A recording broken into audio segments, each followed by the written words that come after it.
Olá, bem-vindos a um encontro notável com Eunice Espínola, onde notável são os nossos entrevistados.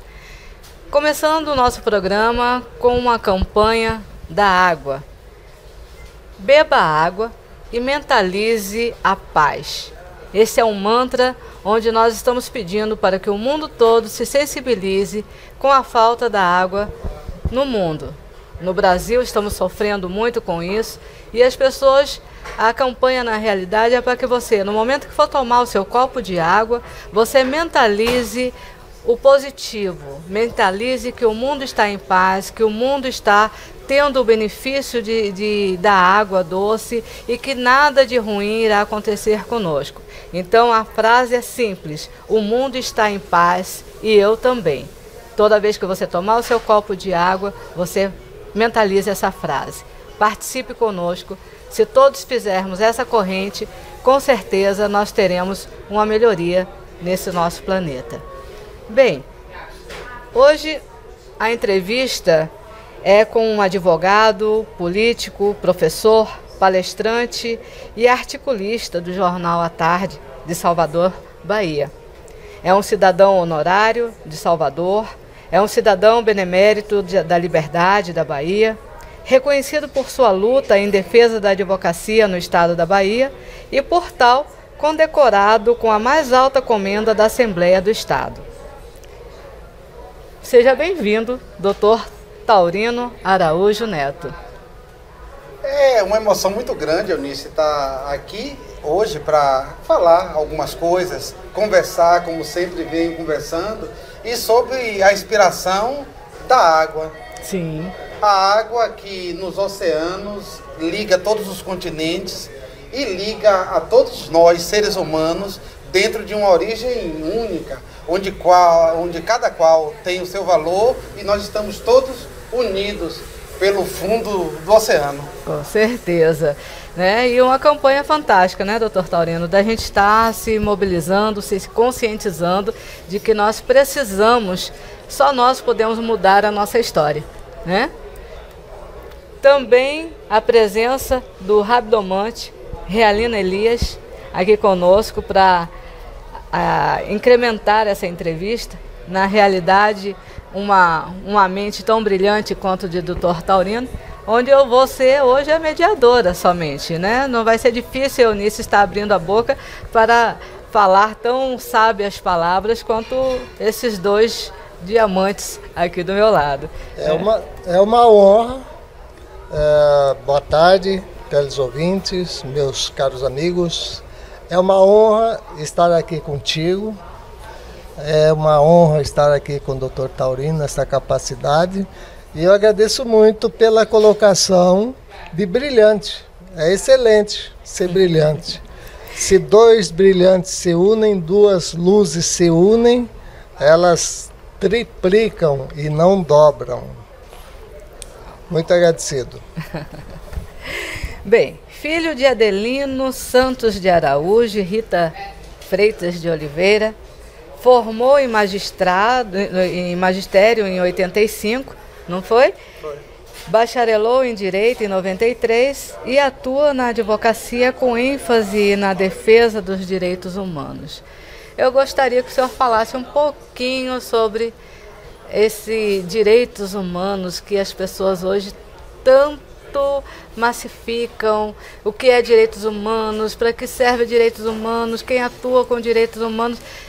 As pessoas exigem tanto isto hoje, eu não sei se existe uma conscientização do que é esse direito. Ninguém melhor que o senhor para nos explanar isso. Ao longo do tempo, Eunice, o fundo do direito é um fundo patrimonialista. O homem, nos diversos ramos do direito, ele é considerado em razão do que ele tem, em razão da propriedade. O direito, inclusive, ele regula as questões muito pelo fundamento econômico. Sim. Quando alguma coisa vale economicamente, ela passa a ser regulada do ponto de vista jurídico. Já na perspectiva dos direitos humanos, que é uma perspectiva do direito natural, do direito constitucional, há mesmo um direito de ser humano. Sim. Um direito a ter respeito, um direito a ter dignidade, que não decorre de uma tensa material, mas da condição do ser humano. Isso aí é uma conquista da humanidade ao longo dos tempos. Sim. A antiguidade, ela surge no mundo todo com a conjugação de cidade, escrita e comércio. Quando nós falamos em cidade, escrita e comércio, isso dá uma conotação de que os aglomerados urbanos surgiram por uma finalidade econômica. Essa gente toda unida, ela passa a substituir uma concepção nômade anterior. E a concepção nômade, ela tende a ser uma concepção beligerante.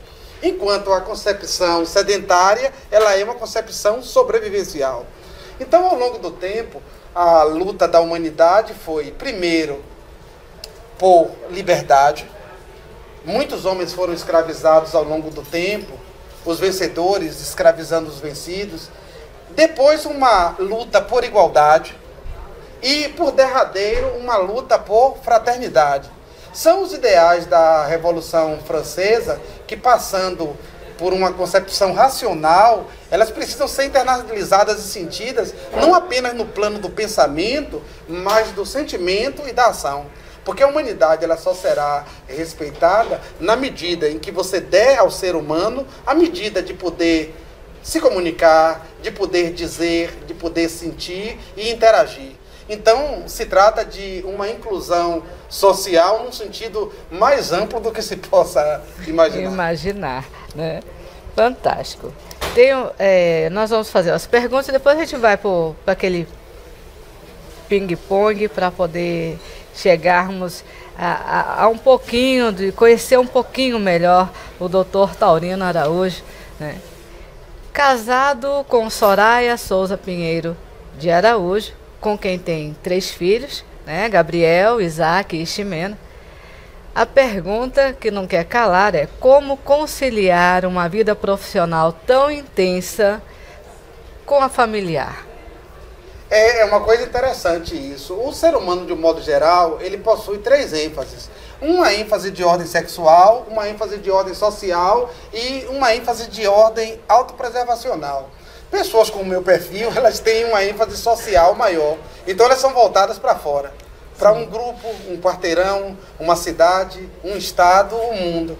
Não é em vão que eu me torno o mais jovem cidadão benemérito da liberdade da Bahia. Nós somos um estado importante nesse país, 15 milhões de pessoas, e a Assembleia me conferiu o título de cidadão benemérito. Então eu tenho que confessar para os nossos ouvintes e telespectadores que eu sou mesmo um ser humano voltado para a humanidade, voltado para 7 bilhões de pessoas. E isso cria, de algum modo, um prejuízo familiar interessante. O fato de não poder estar sempre presente, o fato de estar em interação com muitas pessoas ao mesmo tempo, aí isso é um preço que se paga, né? Se paga, com certeza. Mas eu acredito que o senhor consegue conciliar isso muito bem, viu? Também. Apesar que, aquela coisa, existe a necessidade de estar ausente em certos momentos que a gente deveria estar presente, mas existe também aquele momento de compensação, não é, Realino? Onde você está presente e seus filhos reconhecem, sua esposa lhe acompanha, né? Soraya aqui presente conosco. Eu até disse que ia fazer essa pergunta a ela, né? Como é essa conciliação dessa sua vida? Mas o senhor respondeu muito bem, né? De que existe um homem que está preocupado com a humanidade, ele não pode estar com a porta e a janela fechada, dentro, achando que vai cuidar, cuidando da sua casa, com a porta e a janela fechada. Me perdoe se eu estiver falando besteira, né? Mas se a gente não cuidar também do social, do mundo lá fora, como o senhor cuida, não adianta nada estar quando abrir a porta, a invasão acontece. É verdade, não é? é verdade. Por Então- exemplo, assim, ó, só de alunos no curso de Direito são 3.000 ex-alunos. Nossa, que maravilha. Aí, nas comunidades do Face, quase 10.000 pessoas. Tanto quando a comemoração do E meu todos aniversário... filhos, né? Acabam sendo todos, Acabam sendo todos filhos. irmãos e tal, todos familiares de algum modo. Né? Com certeza. Diremos que seria a grande família. A É grande a humanidade, família. a humanidade. A humanidade.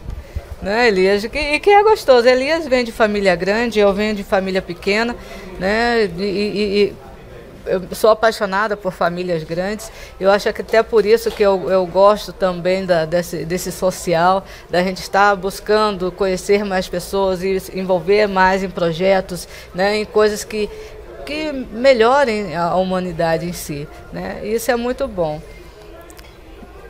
Em 2008, foi homenageado pela seccional baiana, correto? Sim. Da OAB, com a sessão de desagravo face à ofensa sofrida por desembargador do TJ. O senhor poderia falar um pouco sobre esta homenagem? No caso nisso, essa homenagem foi o seguinte, ó, eu sempre fui um advogado muito aguerrido.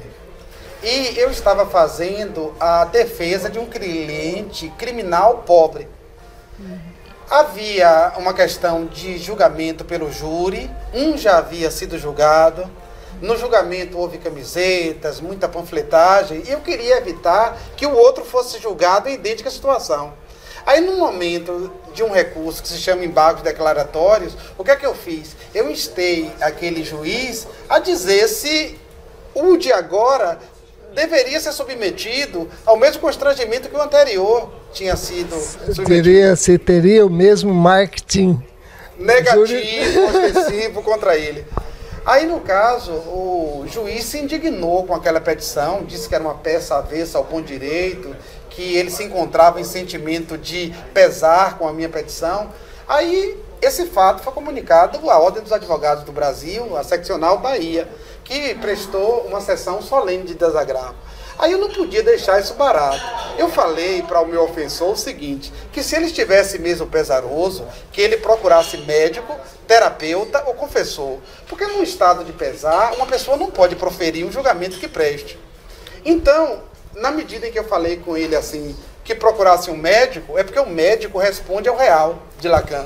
Com certeza, e acontece que isso aí foi ferir exatamente a parte mais delicada de uma pessoa. É isso, é para obter um calmante, uma medicina. Sim.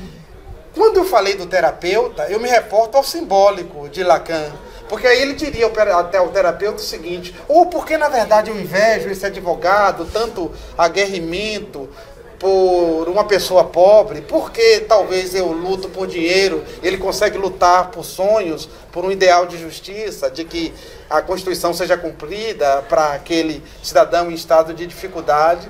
E aí eu ainda apelei para terceiro aspecto, que seria o aspecto do imaginário. Procurar o confessor religioso.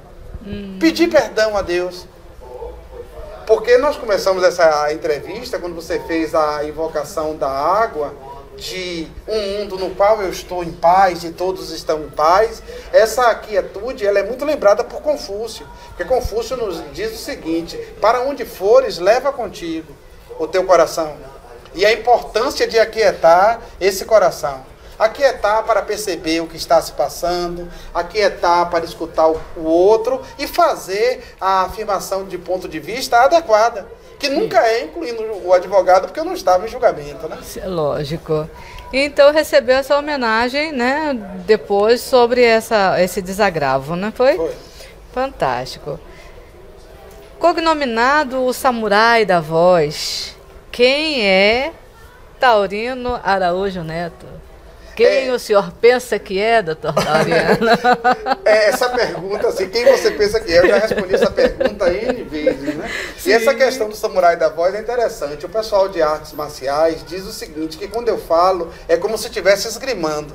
Sim. Porque eu consigo, falando, adotar o Bushido do samurai. Eu desembainho a espada apenas uma vez, sem intenção de retaliar. Tanto quando eu respondi ao juiz, foi isso. Se você estava pesaroso, procurasse médico, terapeuta ou confessor. E a resposta parou por aí. Eu nem falei o nome dele, não divulguei nada. É apenas uma coisa inconveniente, aí o samurai desembainhou. Acho que já é automático, pegou, né? O ponto fraco. É o ponto nevrálgico. É nevrálgico. Isso aí se dá por conta de quê? De eu adotar o chamado construcionismo social. Porque eu acho que a pessoa constrói na medida em que convive. Pegou, né, no calcanhar de De Aquiles. Aquiles. E é terrível quando as pessoas nos dizem, diz assim, quando as pessoas nos ofendem com palavras que não são somente ofensivas e não são reais, é mais fácil da gente se defender. Mas quando as pessoas nos agridem ou nos atacam com palavras verdadeiras, que a gente sabe que aquilo ali que ele está dizendo é real, aí dói, porque a gente não tem como responder, né? E dar aquela resposta na lata e não, você está errado, não é assim, não, você está porque no caso a quietude, corretíssimo. A quietude de deixar o barro secar, que alguns chamam de vingança, a vantagem que tem é que quando o barro seca, ele solta mais fácil, do sapato, da roupa, de tudo, né? Sim, então ele sim. dá assim uma tranquilidade muito grande. E nada bom como um barro friozinho, né, e tal. É uma geladeira natural. É verdade. Também considerado um polimata. No caso assim, eu tenho na minha formação uma coisa meio renascentista, meio Leonardo da Vinci. Eu falava com Elias antes da entrevista que é o seguinte: os ingleses no século XIX, eles valorizavam muito a figura do gentleman, do amador, aquele ser humano civilizado que procurava compreender o mundo com humanidade, com civilidade. Eu sempre procurei conservar isso. Então, num mundo que é voltado para a questão tecnológica, para a questão profissional, a questão de um saber especializado, específico e único, eu vou na contramão disso tudo.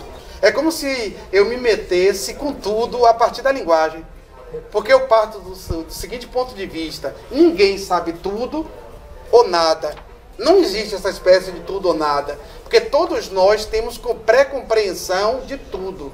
Todos nós somos capazes de entender de tudo um pouco. E eu venho trabalhando em cima disso, através da hermenêutica de Gadamer. Então, a cada pré-compreensão, eu amplio a minha compreensão. Na medida que eu interpreto, compreendo melhor. Na medida que compreendo... Com certeza, é o que disse Eliphas Levi, o Luiz Afonso Constant. Para o homem ser justo, ele tem que conhecer o que o homem bom tem de mal e o que o homem mal tem de bom. A mesma pessoa, aí ele equilibra. Porque nem tanto a terra, nem tanto ao mar. Exatamente, exatamente. E no caso eu já cheguei a dizer de mim que é o seguinte, que eu sou o mais convicto dos hesitantes e o mais hesitante dos convictos. Aí isso me leva a uma busca muito grande de conhecer a verdade, né? E assim, com todo esse comentário, todo esse esclarecimento, vem uma curiosidade. Como era taurino em criança? Eu era uma criança muito inconveniente. Porque assim, quando você não sabe alguma coisa, fica fácil para você e para as outras pessoas. Aí, quer dizer, eu vivi a minha infância na ditadura militar. E meu pai era militante do MDB. Inclusive, sofreu perseguição econômica, não conseguia empréstimos, financiamentos. E a nossa luta toda é para que o Brasil retornasse ao modelo democrático. Recentemente eu pude perceber que eu me insurgia contra a ditadura, não porque ela fosse militar, mas porque era ditadura. O pano de fundo principal era o seguinte, as perguntas. Eu fazia perguntas inconvenientes à época. Quando surgiu, Elias, a questão do senador biônico, havia aquele seriado do homem de 6 milhões de dólares. Eu digo, então o senador biônico é um homem de 6 milhões de dólares. Aí se falava também o seguinte, que muitas figuras importantes do país estavam fora daqui. Eu dizia, por que não traz os tios de novo pra cá? O que tem? Por que fora? Se são importantes. Outra coisa também que eu passei a achar estranho é o seguinte, eu digo, por que todo mundo para governar esse país tem que ser de farda? Um país que tem tantos trabalhadores rurais, cacauicultores e tal, porque não muda isso? Por Porque meu universo era pequeno, né? Eu nasci do Cacau, mas eu tinha essa visão assim. Eu digo, por que tem que ter fada para ser presidente? Com inocência, atingir um setor que tinha que ficar quieto naquele momento, em virtude da circunstância atuante.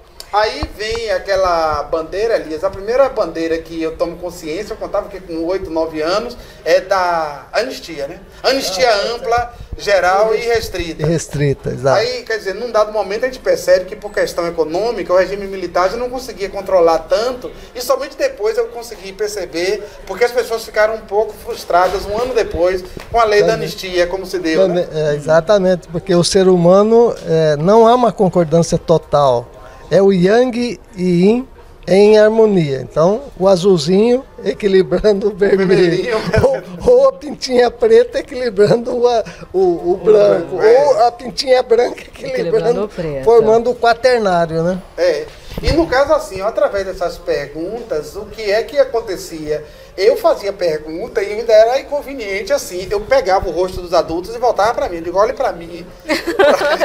Olhando nos olhos. Para poder ver.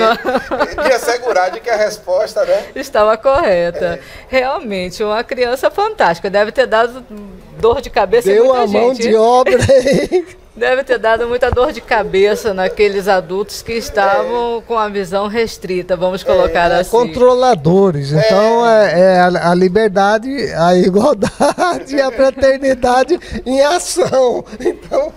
aí no caso é o seguinte, já naquela época, meu pai, por causa de uma influência católica, ainda João 23, ele dizia o seguinte, ele está vivo, mas ele dizia à época, que a liberdade deveria possuí-la quem tivesse a razão. E aí eu não tinha lido, claro, porque eu era uma criança, ainda era chifrão, mas eu já percebia naquela época, rebatendo ele, que todo ato de liberdade seria um ato de desobediência. Ou seja, não podia ser livre na obediência. E ao mesmo tempo também, para desobedecer, eu teria que ver como eu poderia desobedecer, né? Aí no caso, os professores da época dizem o seguinte, que eu era muito questionador, que eles tinham que estudar mais para me dar aula, porque eu não aceitava meias respostas. Meias respostas. Mas e também sempre essa coisa assim, muito buscando essa totalidade, né? Mas isso na verdade, queria o equilíbrio, né? O Yang e o Yin, equilíbrio tal, que às vezes contraria certo setor e eu sou só azul.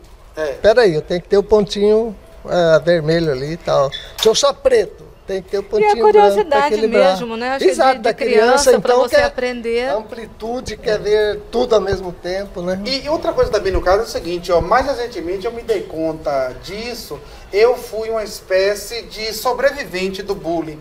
Porque observa, quando alguém tem assim muitos talentos e tal, uma coisa pronunciada, é claro que ele ganha uma resistência do grupo.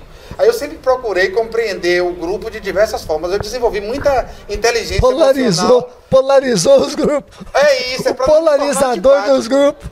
É para não me tornar antipático. Porque hoje não, sempre, né? Quando a pessoa se destaca e com a inteligência elevada, os outros, eles tendem a isolar, né? Ele é chato, é o famoso CDF, né? Na escola. Mas eu sempre investi ao longo do tempo muito em relacionamento. Formam os dois times, então tem o time pró e o time contra. Então tem que ser vamos dizer, o equalizador, o equilibrador da... E reagiu com inteligência, né? Aí, embora fosse capaz de produzir pensamento divergente, eu buscava nas minhas ações a convergência. Fazia harmonia. Fazia harmonia. É o que Tancredo Neves chamou depois de firme nos objetivos, mas flexível nos meios.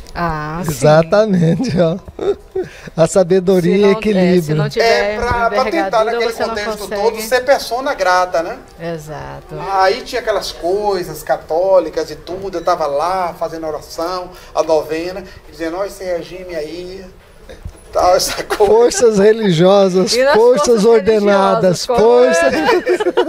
Era engraçado Ouvia isso. muitos padres. Os candidatos são fulano de tal, eu quero votar para presidente. Mas você não vota ainda, mas vou votar. Mas tenho minha visão política, quero expor, quero lutar por ele, isso é muito importante. Aí no caso, às vezes, minha filha não compreende direito, diz o seguinte, meu pai, como é que pode? Você tem 46 anos e você fala da história como participante, coisas que aconteceram há 38 anos atrás. Eu digo, mas é porque eu já estava Lá estava atuando. Já estava inserido. Estava atuando, inserido. É o seguinte, Elias, na campanha de 78, eu conheço logo de cara Fernando Santana. Fernando Santana é o mais antigo cidadão benemérito, foi o primeiro a ser cidadão benemérito, aos 90 anos, a obter esse título da Assembleia Legislativa. Pouco tempo depois eu conheço também, pessoalmente, Haroldo Lima. Sim, depois eu venho para Salvador, Fernando passa a ser meu vizinho no Canela, né? Sim. Pouco tempo depois também eu conheço o Valdir Pires. Então, quer dizer, essas pessoas que hoje estão nesse rol, eu já os conhecia. E a polarização... E Valdir Pires lhe homenageou na Câmara também. Foi. Ele ficou muito emocionado quando eu recebi a comenda Tomé de Souza, né? Sim. Ficou muito emocionado. E ele usou umas palavras com você... Foi. Ele falou assim, em resumo, o seguinte: foi muito justa a homenagem a ele, porque é um rapaz que eu conheci aos 17 anos, em plena praça pública, com calor, com a vitalidade, sempre com o desejo atuante, da alma, sempre atuante. De lutar pelo seu povo, pela humanidade. De modo que a Câmara presta no Taurino uma homenagem simbólica, uma juventude muito larga, gente muito boa que nós temos. Nós somos um país que tem gente muito boa e eu fico contente com isso. Eu aprendi isso porque isso aí é um alento. Ouvi isso aí de Valdir Pires, né? Com certeza. É tão importante. Com certeza. Uma verdadeira caixa preta do século XX. Ele viveu, foi protagonista de tudo, né, no século XX. Uma capacidade também de discernimento, uma capacidade de visão ampla. Tem uma frase também que diz assim... Taurino Araújo é tema para doutorado e para samba enredo. No caso disso aí foi o seguinte, quando eu completei 10 anos de cátedra, o amigo Agenor Sampaio Neto, ele escreveu e à tarde publicou o artigo Taurino Araújo, singular e plural. Aí ele fala da singularidade e da pluralidade, que é justamente essa tensão que já vem desde a infância, né? Eu tinha uma singularidade, mas procurava também a pluralidade. Aí quando ele fala tema para doutorado e para samba enredo, ele está querendo dizer o seguinte, que eu não fico apenas no ponto de vista de uma eloquência, mas entro também no terreno retórico, né? Não fico apenas no terreno, digamos assim, sacramental, mas também no terreno lógico, né? Do terreno da fala e da ação. Então, a falação determinada. Não é só falação. Então, equilíbrio. Não é só fala, e tem mais a Bahia aqui entre nós é um centro religioso espiritual fantástico. E teve também um arcebispo aqui fantástico, que foi o Dom Helder Câmara. Ele foi um harmonizador, olha que foi barra pesada, porque o espiritismo, vamos dizer assim, um catolicismo divergente, e ele sambando ali, equilibrando, com aquela sabedoria, conseguiu harmonizar bastante. É isso, e essa nossa entrevista, ela acontece hoje, quarta-feira, né? Quarta-feira. Quarta-feira. Aí eu estava andando no parque da cidade, tinha uma senhora, provavelmente do culto africano, né, do candomblé. Ela colhia ervas no parque da cidade. Aí, no caso, eu tô lá andando, aí eu também até um choque. Ela fala... Caô cabia-se ler o Xangô vivo. Olha, que maravilha. No caso, quando eu recebi o título de comendador medalha Tomé de Souza, foi numa quarta-feira e foi no dia 12, que é o dia de Xangô, dia né? De Xangô. Aí, quer dizer, são muitas imagens, muitas linguagens. O homem da justiça. São nuances convergentes com harmonia pela capacidade de análise, de inteligência sua que já veio para isso. É verdade, Porque eu sempre procuro se trilhar a vida com muita gratidão, também numa perspectiva saudável, harmônica e próspera. Seria por isso, será que esse Xangô seria esse homem multifacetado? No caso, talvez, esses olhos que tudo veem, né? Sim. Esses olhos como diz na canção, esses olhos que se sabem sabedor, esses olhos guardiães de Salvador, né? Eu sou, assim, um pouco obsessivo nas coisas, nos detalhes, né? Tem 2 ditados europeus, Elias sabe disso, que falam a respeito dos detalhes. Um dizendo que Deus mora nos detalhes e outro que o diabo mora nos detalhes. Então, como eu não sei quem é o inquilino dos detalhes, eu vou Sempre nos detalhes. E quando vem falsificado, quando vem também todo moldado ali, né, complica um pouco. Tem uma frase também, Elias, super interessante. Escute essa. Tinha no bolso apenas uma ficha telefônica e muita vontade de falar. No caso, olha o que acontece. Eu, naquela época, uma criança. Aí eu tinha, no caso, uma defasagem em relação à idade. A pouca idade era uma espécie de impossibilidade para que eu pudesse me manifestar. Porque a pouca idade também era para mim fisicamente pouco tamanho. Aí depois vem também a questão de recursos materiais. Poucos recursos materiais para criar essa propaganda toda, esse marketing que eu queria empreender no momento, né? Sim. Liberdade, direta Com já, certeza, essas coisas todas. E muita vontade de falar, né? Era muita coisa para ser elaborado, aí um pouco depois eu me dou conta disso, né? Que eu tinha, na verdade, apenas uma ficha telefônica e muita vontade de falar. É porque você, o senhor, é aquela história, oração. Tinha toda uma vontade, a ação de falar. Oração. É a ação de falar. Hoje todo mundo, na oração, temos que pegar na oração. Por que pegar na oração? A vontade é orar, a ação de falar. Entende? Aí, ali, você levanta um tema bastante interessante, que é o seguinte, ó.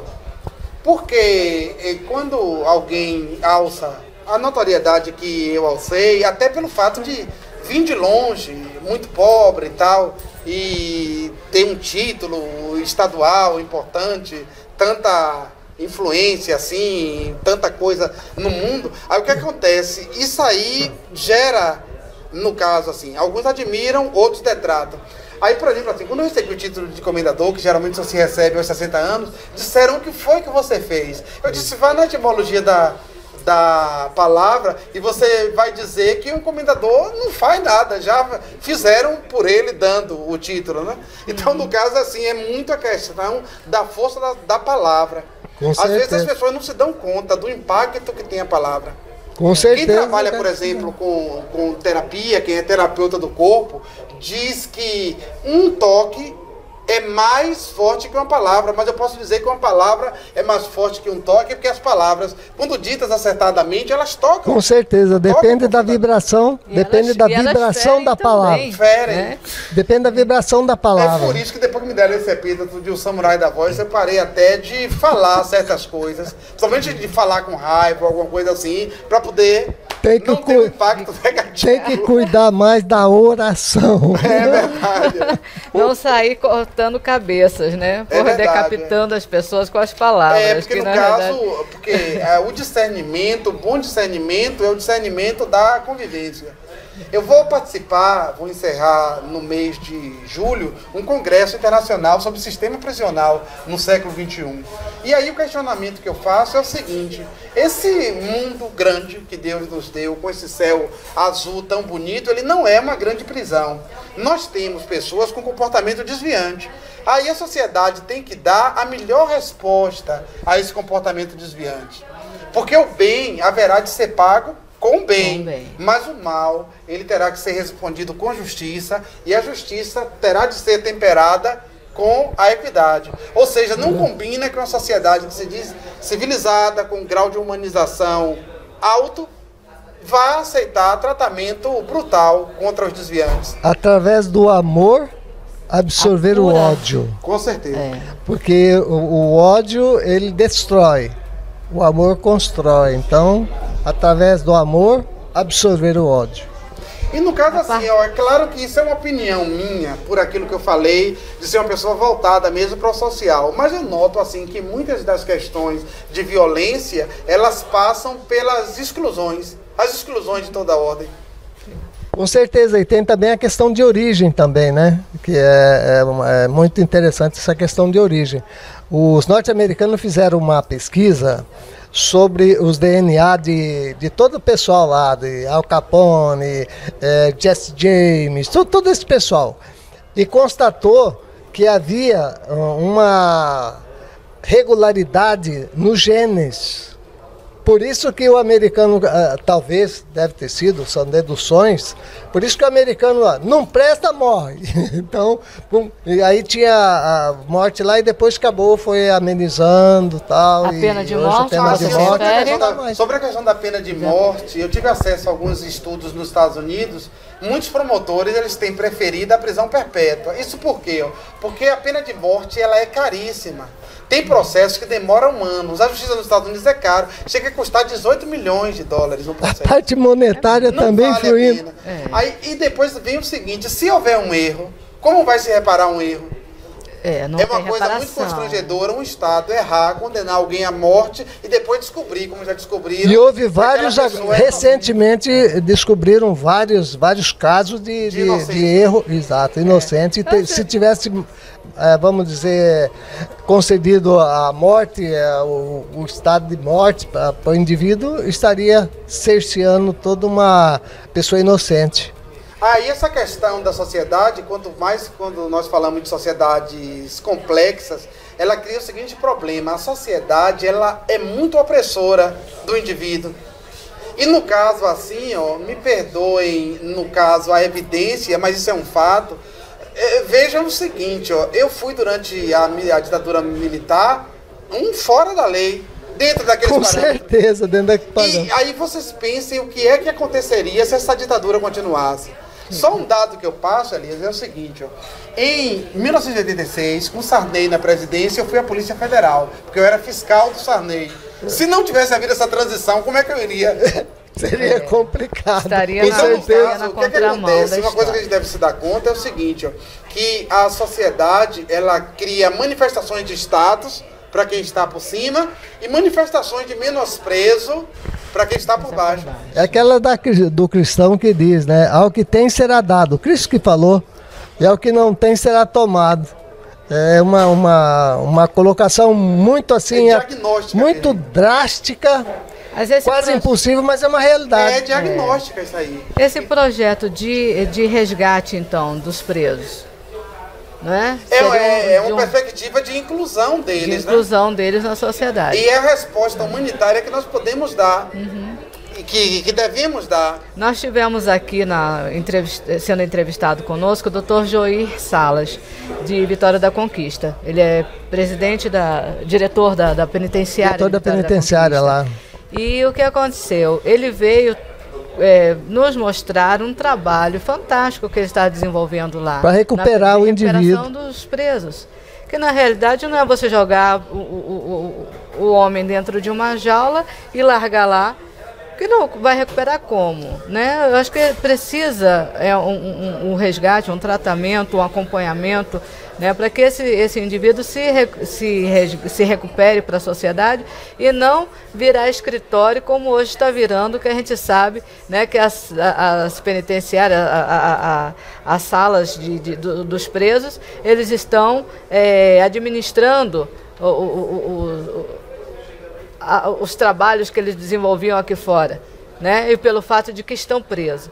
Então, esse projeto seria embasado em quê? Em aulas, em acompanhamento médicos? Em tudo. Observe, eu estava me lembrando agora, porque a vida é essa sequência, né? Isso. Marcada por avanços, por percalços, por retrocessos. Aí eu me lembro do discurso que eu proferia, que Valdir Pires estava presente, quando eu falava o seguinte: durante toda a minha vida lutei por uma sociedade plural, uma sociedade onde o ter e o ser tivessem um mínimo de diferença. Então, no caso, o mundo ele deve se tornar um lugar de inclusão social. Lógico. Quando há a desviança extrema, que é a prática do crime bárbaro, antes já houve diversos comportamentos desviantes. Então, no caso, se a sociedade estiver atenta para acolher, para incluir, ela será mais justa e mais fraterna. Com certeza. Eu tenho... ele faleceu, o Frei Nelson, ele escrevia muito no jornal. E a gente escrevia também, a gente trocava muitas informações. E o Frei Nelson dizia: todo crime, todo acontecimento, todo fato, ele é primeiro arquitetado na mente. Então o indivíduo começa a ser prejudicado num setor, começa a pensar o mal e acaba efetivando isso aí.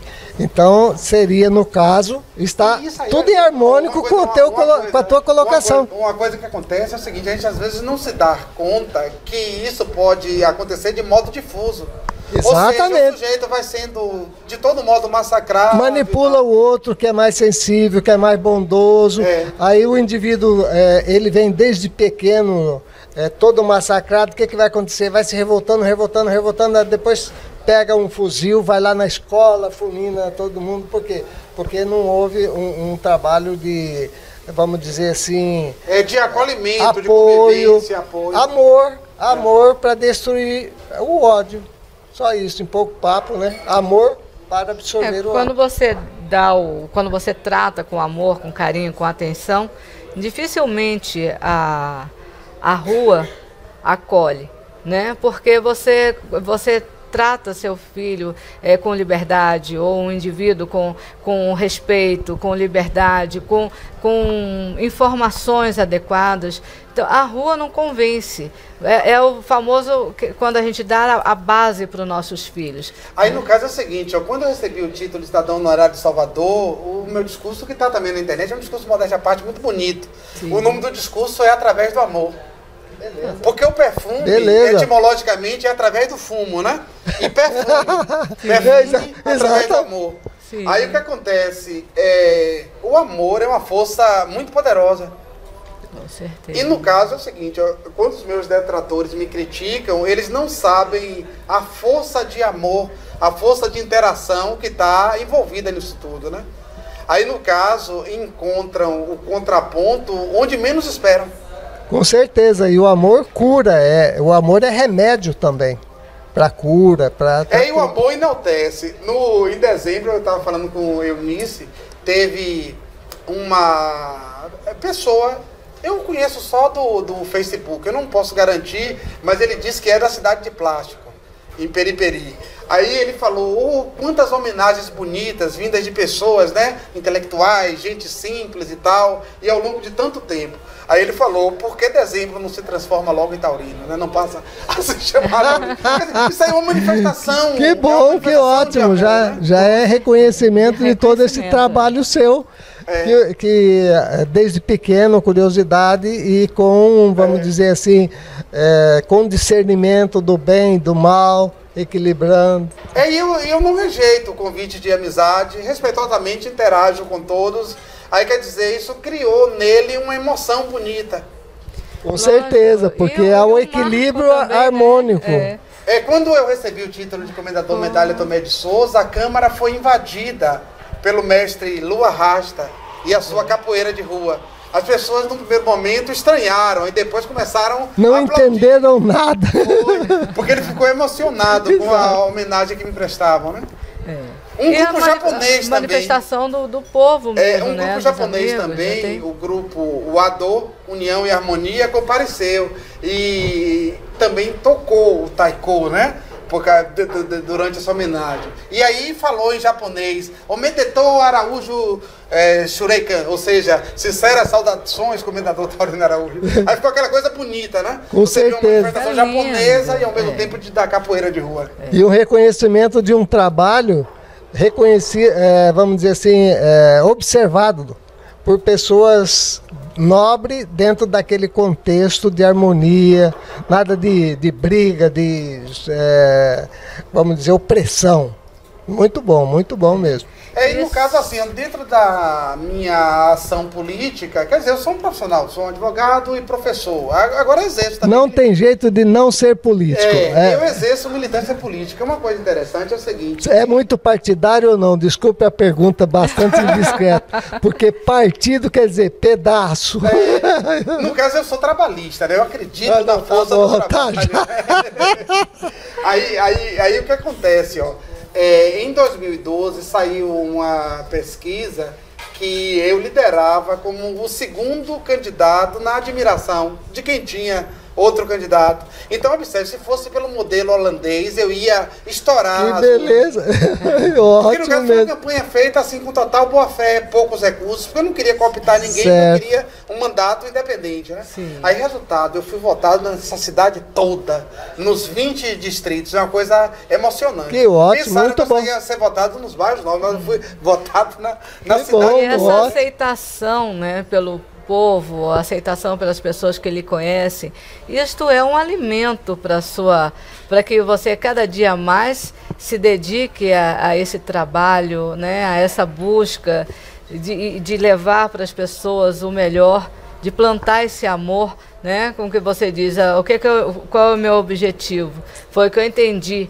O seu objetivo hoje, através da sua, na área de como professor, ou como advogado, ou como militante, é plantar o amor no ser humano. Vamos fazer desse mundo uma grande casa do entendimento, né? Complementando, já que falou em Holanda, é o reconhecimento aos seus 3x. Certo? Deixar os espectadores um pouquinho curiosos. Aí depois a gente faz um glossário, coloca ali explicando a tradução disso tudo. Olha, Taurino Araújo, advogado e professor em conteúdos os mais diversificados, intelectual, sob as mais variadas perspectivas, um polimata do nosso tempo, comparado, né, a Rui Barbosa, a Pontes de Miranda, Washington Trindade, Orlando Gomes, um homem simples, sentado ao nosso lado, onde a gente admira, ouve e assim, volta a bater na tecla. Jorge, eu exijo meu diploma, porque é uma aula que a gente tem toda vez que a gente senta com um entrevistado ilustre, com essa capacidade não só de aprender, mas de transmitir, né, essa importância. Eu estou assim, com licença, Soraya, apaixonada por este homem, pela capacidade, pela inteligência, né, pela preocupação da gente saber que é tão simples. É de transformar o mundo com uma simples palavra, amor. Transformar esse lugar todo numa grande casa do entendimento. Numa grande casa que do ótimo, entendimento. Isso é ótimo. Aquela do limpe a frente, só aquele que limpa a frente da minha casa. Se toda a cidade limpar a frente da casa, ficará limpa. Toda a cidade estará limpa. É Taurino Araújo, né? Esse homem multifacetado, esse samurai da voz, teve a sua biografia,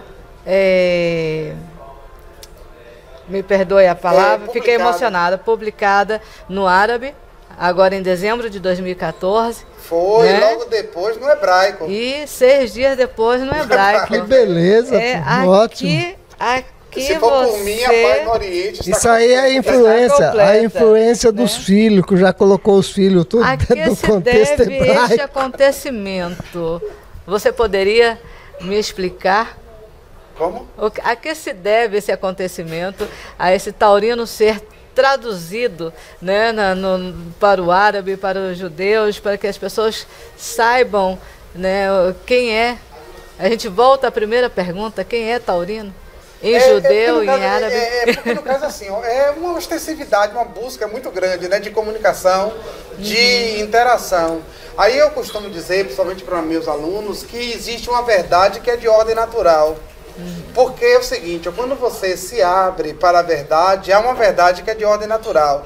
É aquilo que pera uma chama da verdade que pode ser pronunciada perante o auditório universal.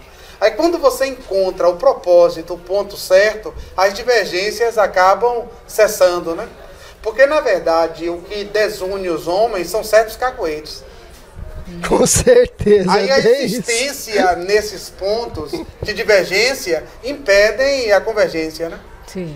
Isso aí se dá mais pelo vício do que pelas virtudes. Tem um provérbio que diz que se você guardar os defeitos das pessoas, então você vai ter cada vez mais amigos.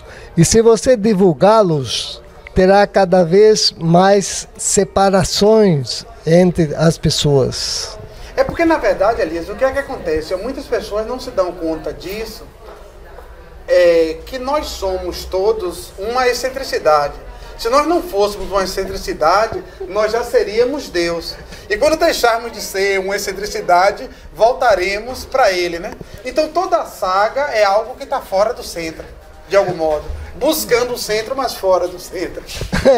Vamos dizer a polarização da Terra. Se a Terra não tiver essa excentricidade, tudo se desintegra. Com certeza.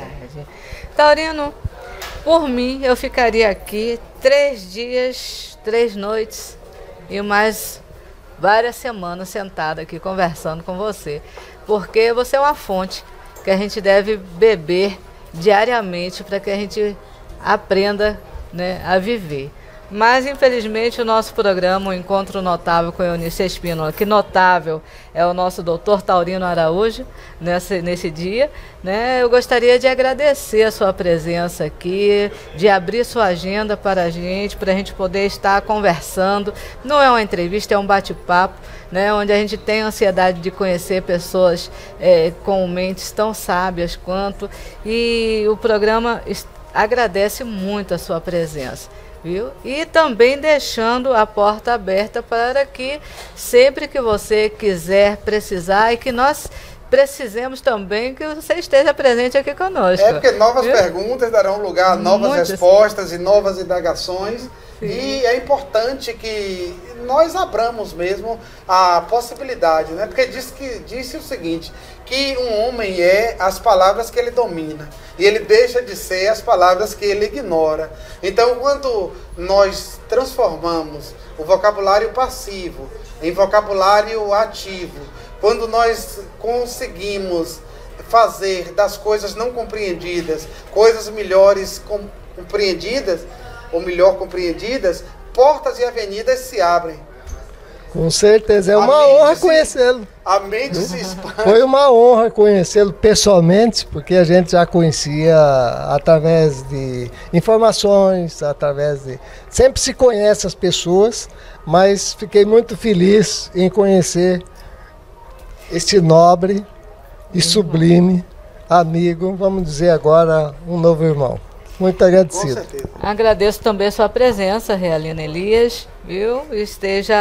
E a todos vocês que acompanharam o nosso programa, quero agradecer e espero que vocês estejam conosco no nosso próximo programa e que tenham gostado e que acessem o nosso programa muitas vezes para ouvir e beber dessa fonte. A honra foi toda minha, viu? Estar aqui.